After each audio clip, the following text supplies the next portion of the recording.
Bitiisa omuliro gwamaze dda okwaka. Today, this morning, I spoke with the President of South Africa. Jabukaredde olunaku olwaleero ng'ebigambo byongedde okubeera nga biddugala naddala bannayuganda bali mu ggwanga erya Congo birungi si birungi oluvannyuma lw'abakongo okwokya embassy ya Uganda, eya Rwanda, eya Belgium, eya France eziri mu ggwanga erya Congo nga babalanga okwagira abaakira ba M23. Kaakati ne bannayuganda bali mu ggwanga erya Congo basajja batuyana zikala, tebakyava mu mayumba, tebakyava mu bitanda, abalala beekweka dda mu nsiko, abasajja babayiga okubeera nga babatta bussi buli munnayuganda. Bireetebwa ki? Gavumenti ya Mwami Museveni okubeera nga yeeyingiza mbu mu nsonga ezitabakwatako. Kaakati nno miitingi ezaatudde wakati wa Kagame, Mwami Museveni, Salva Kiir, Ramaphosa owe South Africa kosa pulezidenti w'eggwanga erya Kenya ampuliriza zonna zaagudde butaka. Pulezidenti w'eggwanga erya Congo Felix Tshisekedi Tshilombo ono yalayidde n'agamba miitingi ezo tagenda kubeera nga azituulamu, wabula jjukira nti amagye g'eggwanga erya South Africa abasajja 13 be battiddwa mu kibuga Goma era nga babase bayekera ba M23, wabula nga bano balumiriza nti aba M23 bawagira Kagame owe Rwanda. Kati Kagame owe Rwanda bino byonna abyegaana. Kakati n'agamba nti South Africa n'amawanga amalagaliranyewawo ge gasibye olutalo e Congo, wabula jjukira nti abayekera bano Banyarwanda. Tugenda biwulira tubitegere byonna olunaku olwaleero. Kyokka ng'ekyewuunyisa mukwano gwange ampuliriza eggwanga erya Rwanda, pulezidenti w'eggwanga erya w'eggwanga erya Congo amaze okulayira enkya ya leero n'agamba agenda kukwata obumbi n'obumbi abuteeke mu lutalo akuba abayekera okubajja eggoma abafulumye abayingiza eggwanga erya Rwanda mpaka mu kibuga Kigali. Wuliriza olutalo bwe lugaziwa. Kaakati bw'anaatuuka e Kigali ne Kagame amuggyeko. Kyokka Kagame agambye awoosa aganalyanda era wenjogerera yamaze dda okusimba emizinga egy'omutawaana ennyo, okutegeka emitwalo n'emitwalo gy'amagye, okutegeka ennyonyi ne missiles enkambwe ennyo zagenda okukozesa okukasuka mu ggwanga erya Congo mbunga yeetaasa. Kaakati bino byonna ampuliriza vidiyo sooka ogiwa ekigalo okimanye nti mukwano gwange bw'ogiwa ekigalo kiwedde tusimbule omulundi gumu bwe tuti. Bulowooza luto embeera nga bw'etambula Abanyarwanda kirabika basitukiddemu nabo bagamba katubeeko ne kyetugenda maaso n'okulabika ntukola. Tutegedde nti Rwanda emaze okudeployinga nayo bintu si bya kusaagadde omulundi ogumu n'akatono, badeployinze ki surface to air missile system zino nti zigenda kuyambako singa olutalo lugenda maaso n'okulabika nti lwongera okutabuka. Singa Congo emalirira okwesasuza ku Rwanda, jjukira nti baba Congo bagamba nti byabadde mu kibuga ekiyitibwa Goma byonna byabaddemu basajja bayitibwa Abanyarwanda era nga n'amagye g'eggwanga ettibwa erya Congo erya Rwanda kikakasiddwa nti mu kaseera kano gali munda mu kitundu ekiyitibwa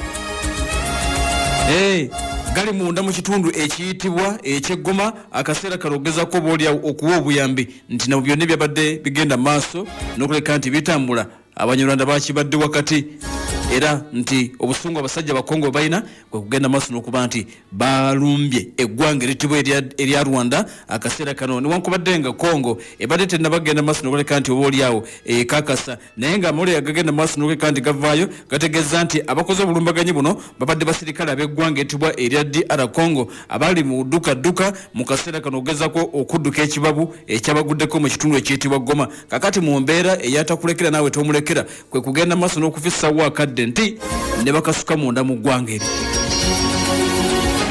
Kakati amawulire emabega eri gagenda maaso n'okulabika nti obaolyawo gategeeza amawulire gasooka ne gategeeza emabega eri omwaka ogwa 2000 in fact yabadde January ono yennyini zabadde ennaku z'omwezi 16 Rwanda basoose kudeployinga ompulya bulungi. Kakati bino bitegeere Rwanda yasoose kudeployinga surface to air missile and jamming communication networks munda mu ggwanga erya Congo ne ku nsalo. Kati ebibaddewo Abanyarwanda bongeddeko bwongezi naye wuliriza bino report.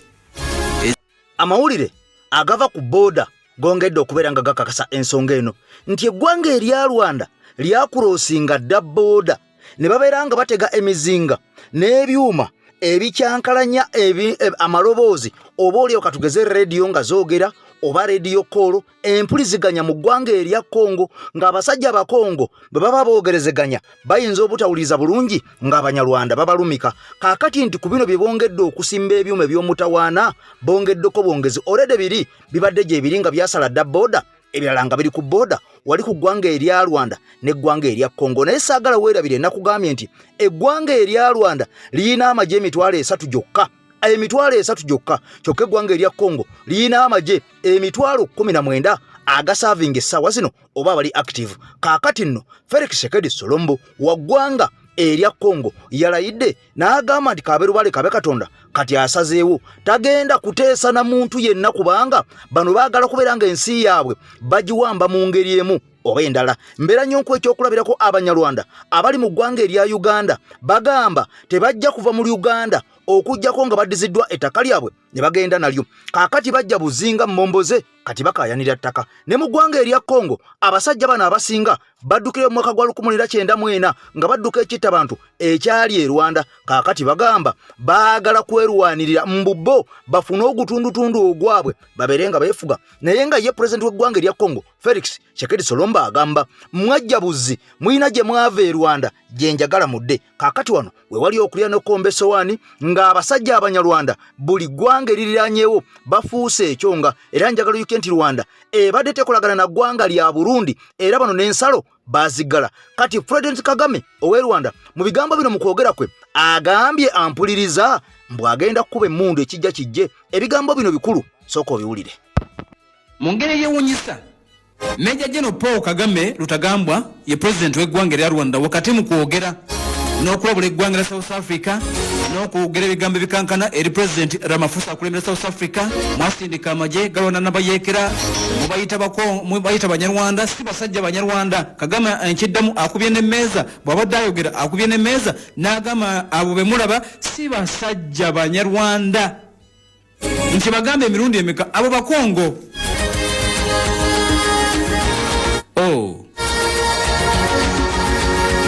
Singa tubadde ku social media eri awabeera okusaaga kati abaana nga bateekamu ka sound nga mugamba owemula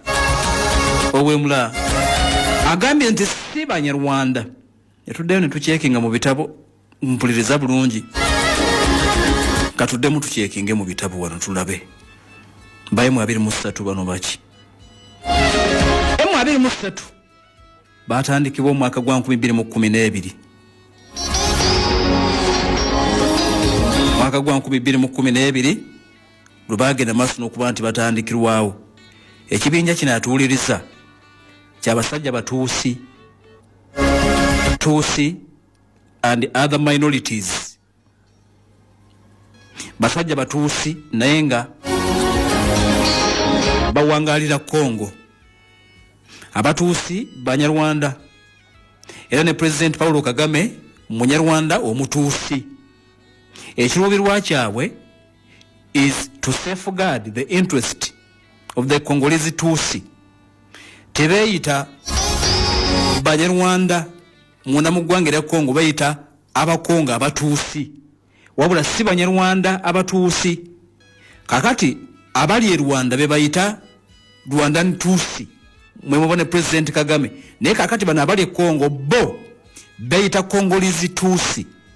Tshisekedi n'Abakongo abalala bagamba nti mmwe temulina kubeera wano muli basajja Banyarwanda. Kati bo bagamba ekyo tetwagala kukiwulira ffe tuli Bakongo, we are Congolese Tutsi.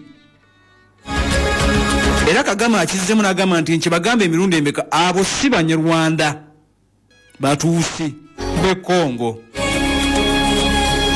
Bayinza okuba bali Congo naye mulina gye mwava. Tshisekedi bw'agamba ne banne mulina gye mwava mulina ewammwe Rwanda beba M23. Kakati bagamba nti mu kutandikawo ebimu ku biruubirwa byabwe protecting them against Hutu rebel groups ebibinja by'Abahutu Abanyarwanda abaddukira Congo who escaped to the DRC after taking part in the 1994 genocide that targeted Tutsi.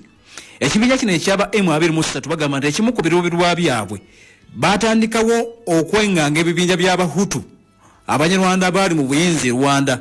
Genocide wagwe mu 1994 ne baddukira Congo. Kakati M23 egamba nti abo okusinga betulwanyisa. Okitegedde batuusi Abanyarwanda. Kakati ku side ye Rwanda batuusi Abakongo Abakongo abatuusi ku side ye Rwanda naye eri abatuusi benkugambye bo bebeyita abanyarwanda abatuusi bebakulembera ku side ye Rwanda era bebali mu positions ezenkizo mu government bebali mu maje mu buli kimu abatuusi bebavaamu President Paulo Kagame era bebalwanyisa bannaabwe abahutu mu 9 ne bakumya ekitta bantu ekyaliyo okitegedde kati mu kaseera kano President Kagame azzeemu okukigumiza agamba nti wabawo omuntu addamu okukyogera toddamu okukyogera yonna gy'oli kitegeera okuva olunaku olwaleero nti abasajja abayitibwa abatuusi abali e Rwanda si banyarwanda wabula they are Congolese Tutsi. They are Congolese Tutsi.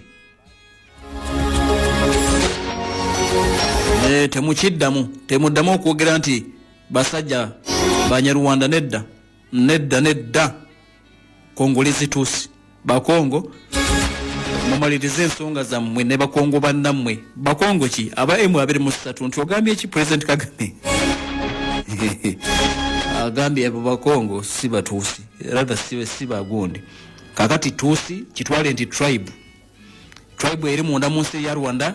This according to Kagame kitwale nti tribe eri munda mu nsi ya Rwanda ne tribe eri munda mu nsi ya Congo. Omurundi omulala nja kubamba bulira tujja kutankula ebitabo tulabe abatuusi bano mu byafe by'eggwanga lya Congo mu tribes oba mu mawanga agali munda mu ggwanga lya Congo mwebali oba tebalimu ebituna batubiraba. Omurundi omulala nenga magambo nti abanyarwanda munda mu ggwanga lya Congo of course babaddeyo okumala ebbanga. Abahutu n'abatuusi n'abatwa bonna boogera Kinyarwanda basinga kubeera mu province eyitibwa Kivu. Mulimu abantu abalala abayitibwa Bahunde, mulimu abantu abalala abayitibwa Banyanga n'abalala bayita Bannande. Bonna tuwuliriza bawangalira eno provinces ezirinaanye eggwanga erya Rwanda bonna tuwuliriza babeerayo North Kivu. Kati kibangwira okukurosinga emyaka gyajja 1950 eyo barefugees abasooka batuusi be basooka okuddukireyo nga badduka obukulembeze obwali e Rwanda mu myaka gya 1950 bayingira Congo. Batuusi abasooka okuyingira e Congo bayingira mu myaka gya 1950 era ne bakola population y'abantu abawerako mu kitundu ekiyitibwa North Kivu. Newankubadde baali balabwanga abagwira foreigners ne basangayo bannaabwe nga babayitira ddala abagwira. Competition ku ttaka netandika mu kitundu kino nga abanyarwanda abaali bavudde e Rwanda baagala okubaako ettaka le babeera nabo. Abakulembeze b'amawanga g'abantu okwalira abantu bayitibwa Bahunde oba Bahunde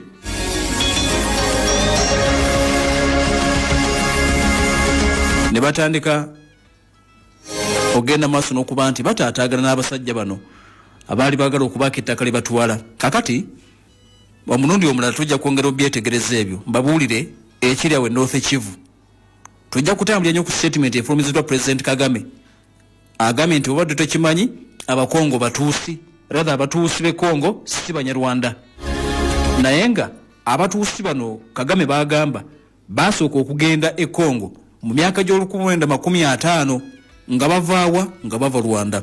Bwe baava e Rwanda okubeera abanyarwanda ne mukutu kwa EKTV Media Uganda nange Eke Master ensonga zonna tuzisunsula ampuliriza. Sharifu mu kibuga Masaka nkutumiddeko nnyo maama ggwanga lya Switzerland ebigambo biwulira birungi si birungi ku mirirano kyokka ng'omuliraano gwokya bbiri. Nkugambye ampuliriza nti abasajja bano mu 1905 bagenda mu ggwanga erya Congo wabula okuva emyaka egyo gyonna ba president si bonna babadde mu ggwanga erya Rwanda babadde tebatandikanga kukwata mundu kulwanyisa basajja bakongo nti balwanirira ddembe lyabwe mpaka myaka gino Kagame waafukidde president ow'eggwanga erya Rwanda kaakati olwo ne bateekawo embeera nti abasajja balwanira ttaka wabula jjukira nti bano baagendayo nga mmomboze oluvannyuma lw'okubeera nga bano baagenda eyo okubeera nga bawaŋŋangukira eyo n'okubeera nga basetolinga eyo kaakati olwo ne batandika okubeera nga basenda n'okusindiikiriza bannansi abahuhu abaali ku ttaka ebiseera ebyo olw'okuba nga abasajja bano tebaalina maanyi jjukira nti eggwanga erya Congo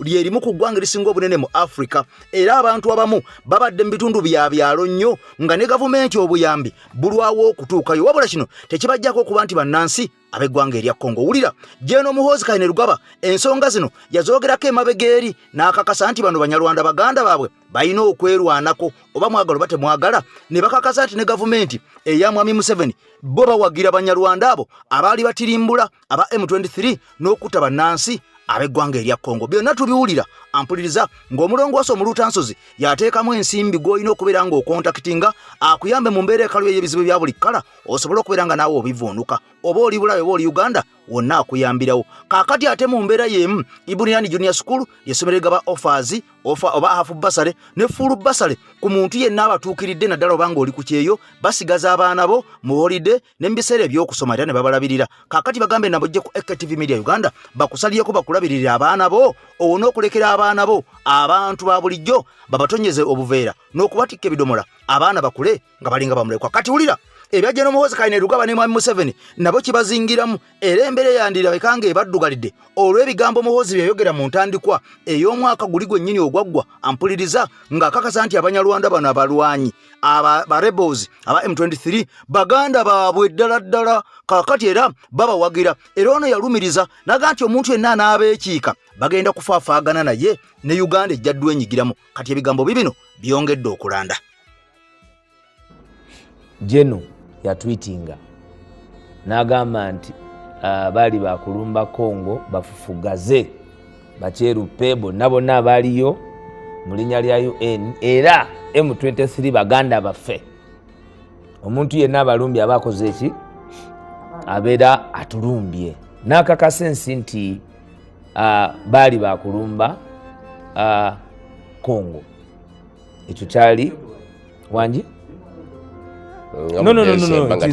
It is his last tweet mu yateekeramu okusalako omutwe gwa omwagala w'abangi Kyagulanyi Robert Sentamu kwolwo olunaku lwe yatweetinga ebya M23 era wakati mu bo okutuula n'okubaganya ebirowoozo kyabaleetera akabasa kubanga baazuula nti omuntu ayina codes z'amagye ga Uganda abekalakasi bakikumyeko omuliro ne banyaga n'ebibaddemu nga balanga Bufalansa. Uganda emaze obudde era yandibadde ligase Jeno Museveni gye yandireseewo bwe bulimba nti afojinze East African Confederation era waliwo n'endagaano ezasayiningibwa ne Bashikedi nga bagezaako okwongera ku bungi obw'okugatta eno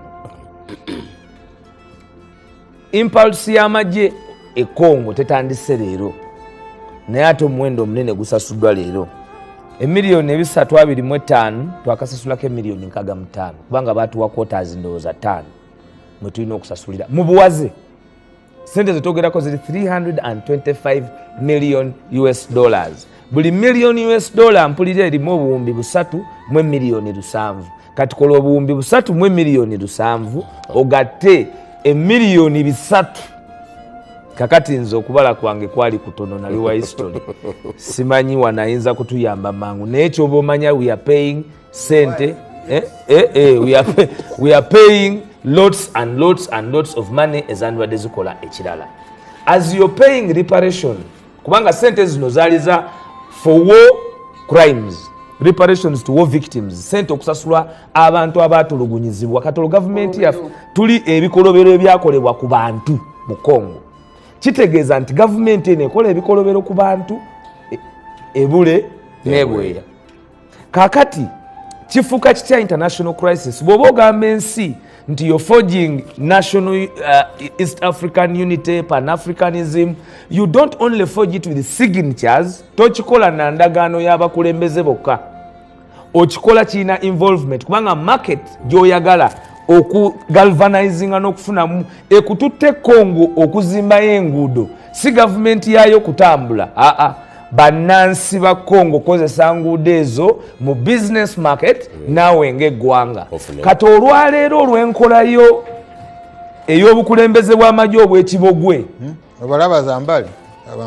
olwaleero olw'enkolayo ey'ekibogwe mu bukulembeze bw'amagye mu nkola y'obutakozesa merit n'olonda omuntu olw'okubanga omuyinako DNA tufunye entata nti bookyezza embasi ya Uganda. Lwaki abantu bawanayinki bajja osekinshasha kubanga abantu balina otegeera Congo si ntono.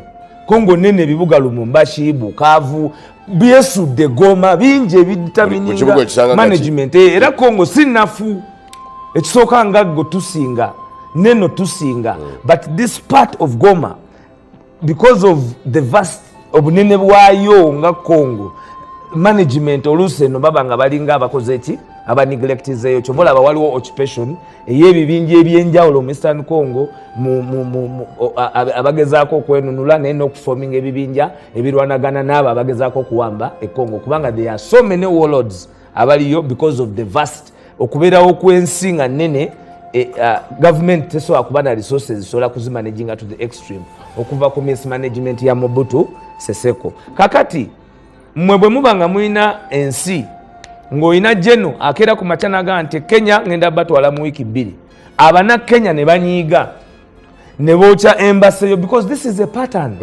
nti tutandise okulaba nti ebikolobero bya gavumenti yaffe eby'abantu abawamba Uganda kakati bitandise okugenda directly ku bintu by'aba Uganda. Makyo National Resistance Movement mu birungi byeyinza okulimba tekolangayo kitebe na kimu tegulangayo kitebe na kimu tezimbangayo kitebe na kimu bino ebitebe ebiri mu kwonoonebwa bibaddewo out of the Amin and the other legacies not their legacy naye badde ekola renovation z'ebitebe ekirungi ogise munanga nti kyekyo n'ekyekenya bagenda okyoca yakakola renovation eyo yonna bibeera nkola yakutwala masa ate ezikola zisinga eziguze kakati tulina obunkenke as a country nali wano nembagamba twafuna ekizibu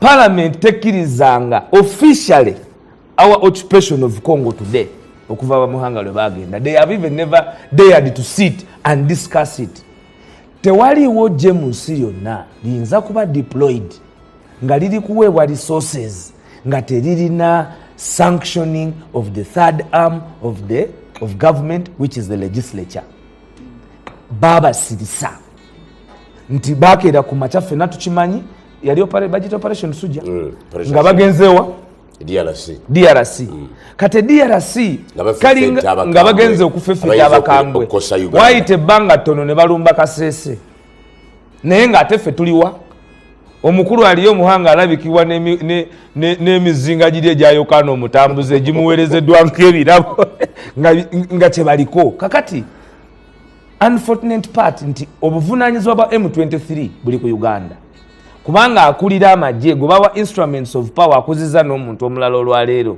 akugamba nti bali baganda baabwe era bali nabo mu lutalo bw'ogatta Sadak mu sekendi nga 3 bw'ogatta Sadak nti kati you're going to get involvement of countries against your country kubanga kirizagana there will be casualties from Tanzania there will be casualties and those are fighting kuba Shikedi kyakoze bana abalala agalvanizes n'agaziya nayongeramu parties endala kakati ne ziba nga ziri kusaidia so the more casualties abanaba bavudde mu lutalo luno from the other countries kyekigenda okugaziya obukambwe eri ku bannayuganda kubanga bw'olabye leero mbadde ndaba NBS already government ya Uganda emaze okwadvising abannayuganda obutasalawa kakati abaliyo bakomeyo batyeno kakati obunafu bwammwe okuba nti temuso because government is supposed to operate nga operating ku lwa bulungi bw'abantu kati abantu aba Uganda bali mu nteta kubanga government yayo yeeyisa mu ngeri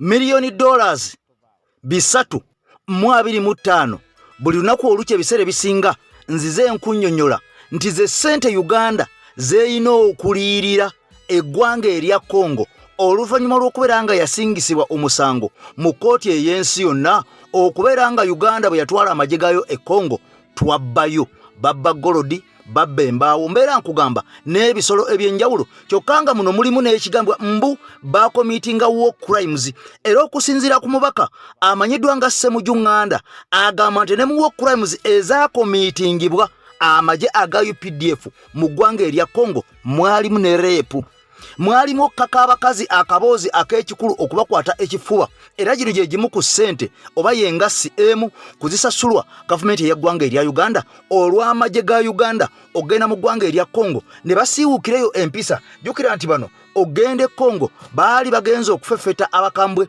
aba ADF kyokka nga n'abagye gano ogenda mu ggwanga erya Congo tegasalibwawo parliament tetuulangako lunaku na lumu okukkiriza nti amagye gagende Congo gabeerenga ga protectinga Uganda okuuma abayeekera bano aba ADF baleme kusala border kuyingira mu ggwanga lya Uganda kati amagye gano Mwami Museveni yagakwata bukwasi yenga ye n'agasindika mu ggwanga erya Congo era bannayuganda bangi ddala abasirikale abafiiridde e Congo naye nga bano bagendayo mu bumenyi bw'amateeka mu kikyamu nga parliament temaze kubeera nga ebakkiriza kakati ensi ne yeebuuza ensimbi ezisasulwa abantu bano ziva wanga parliament si ezisiza nga kino kitegeeza nti kakati parliament essaawa zino tekyayina mugaso gulyawo gw'amaanyi nnyo era essuubi ttono nnyo eri bannayuganda naddala mmwe abagoberera ensonga kubanga Mwami Museveni kyasazeewo nti ajja kukikola nga ye oba parliament etegedde oba tetegedde asobola okubeera nga akituukiriza butereevu ye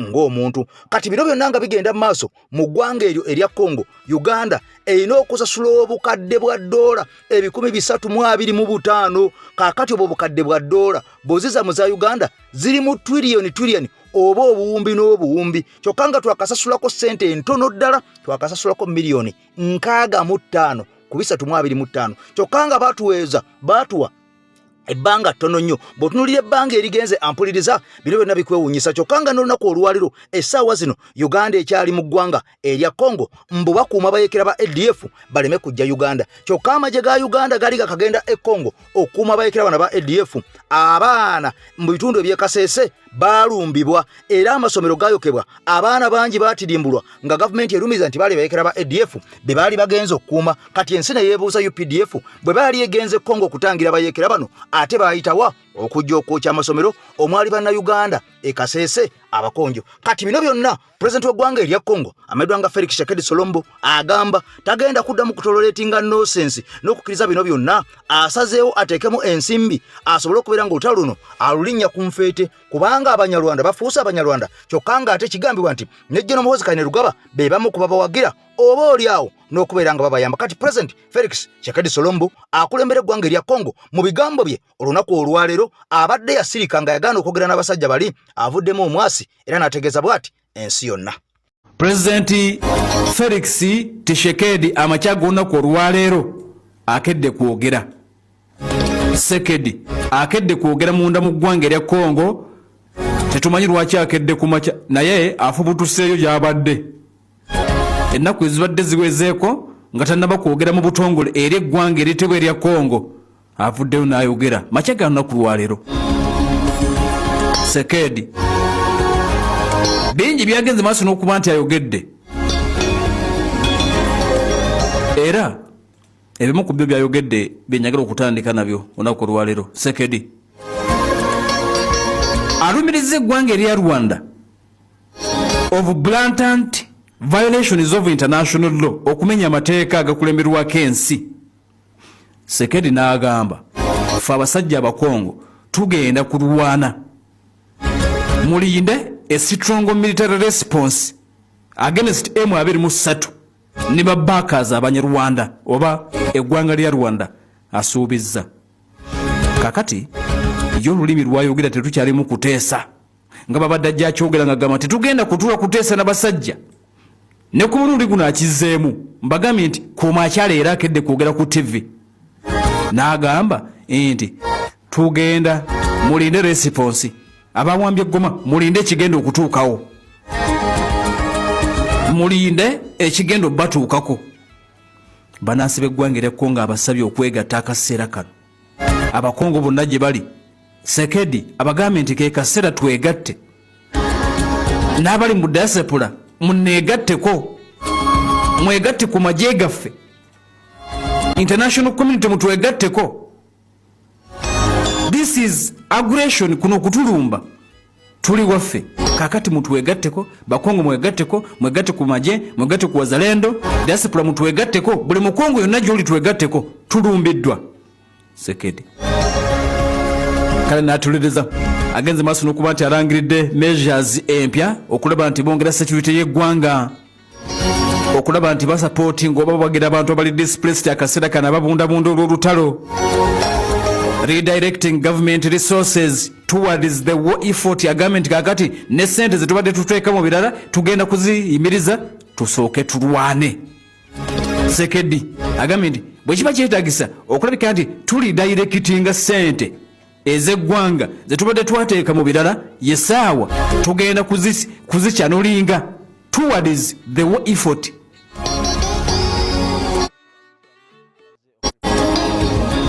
Kakati Sekedi mu byonna byagenze maaso n'okuba nti ayogedde abadde agezaako okukakasa nti Congo determined to push back to reclaim every inch of Congolese territory under M23 akaseera kano.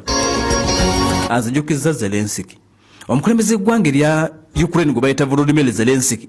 Ebiseera bingi tubadde nga tubabuulira yagamba nti Russia kaakola atya buli kitundu kyonna kyeyawamba ku ggwanga lye, buli kitundu Russia kyonna ekitundu kyeyawamba atuuliriza ku ggwanga eriyitibwa erya Ukraine. Zelensky agamba tujja kukyeddiza, tetusobola kukkiriza ne Congo egamba. Kakati ampuliriza tewali musango munene mu mawanga, teri musango munene nga kuseetula mpaanyi ya munno. Eggwanga lisobola okulwana n'eggwanga linnaalyo lwa just kilomita emu bweti. Tewali ggwanga likkiriza kuliwambako yadde akatundu kaalyo okuva ku nsalosalo zaalyo enkadde. Gavumenti yonna nga weeri okulaga nti weeri erina okumakinga sure nti tewali territory yonna efiirizibwa ggwanga. Ndi simanya guyagala kutwalako kitundu kimu obuuzanga abeekasese baali baagala kutwala kitundu ekyo bakule eggwanga eryabwe era nti baali balina n'erinnya nga baliyita Yira Republic. Abeekasese eyo maama ekyabatuukako baali baagala okukutula eggwanga. Kakati mu mbeera eno y'emu Abakongo bagamba tetugenda kukkiriza inchi ey'eteritori yaffe yonna kutwalibwa basajja. Kakati Magambi amaze okulabika nti alangiridde, amaze okulabika nti alangiridde. Agambye nti tekyakoleddwa ku ggwanga lyabwe wabula n'ebyafaayo n'ekitiibwa ky'abantu Abakongo. Kaseera ka kazigizigi munda mu ggwanga lya Congo bannansi abasabye okulaga resilience, above all resistance. Be resilient, resist. Abanyarwanda temubakkiriza, abayise Abanyarwanda temukkiriza.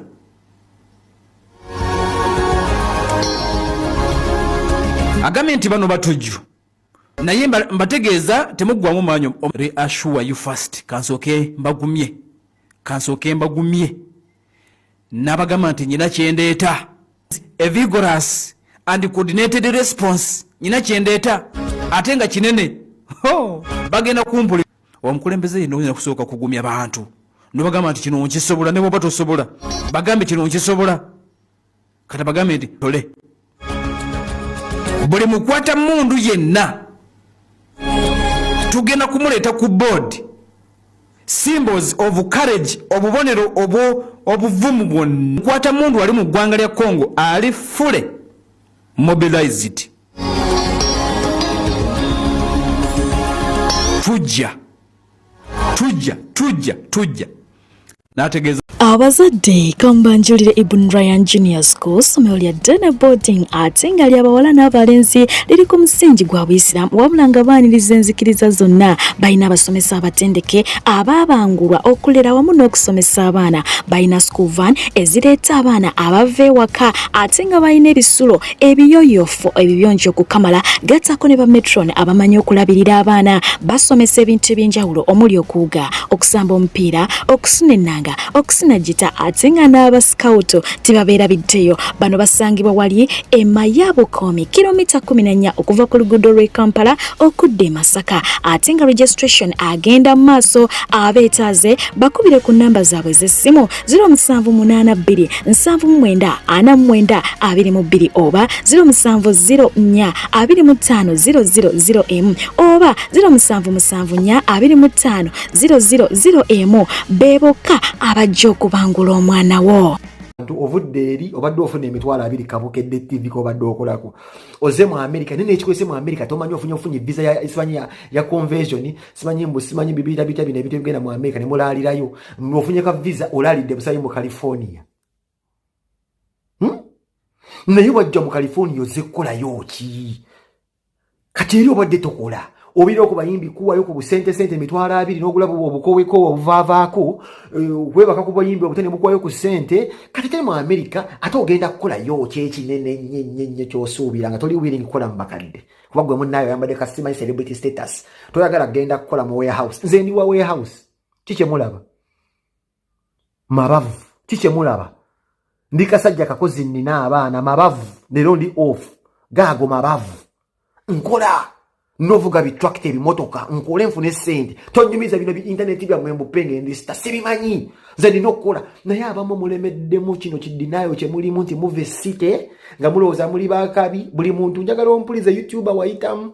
This is why I'm very happy for a boy called Casey kyenakasooka okufuna kwale mpulira nti waliwo simanyi guy Flavia Namwindo agewasa n'akuba Casey MP but I'm happy as a younger boy yamanya nti since so kubeera TV presenter abantu batambula dda mama wange yafani n'abaganda bange am the breadwinner home kantobe yanga yafunirawo omulimu era yanga ampulira ali bulungi. Big up kids anytime anywhere dear big up setting a trend abantu bamanyi n'omanya nti balina okwejja kakakookolako mbu simanyi nze ndi star biki nosanga omuntu nga comedian nga bakapale baroyi kapale mutayagala kukola waliwo ofuna mmeke site gyewabeeranga eri ewammere nansana baliyo muyumba b'abazungu bonna bayingiridde bazimbagatanya amabyama tebaliya tebafuluma bali mbikooti baserwa jjokoota bali mbuyumba bw'abakazi mbu baserebu banandaba batyambo nga njoola omuzira mu banandaba batasimanyi bonga naze embalaasa bannange muzuve mu buyumba mugende musuula amawulire nga mulinde empapula zammwe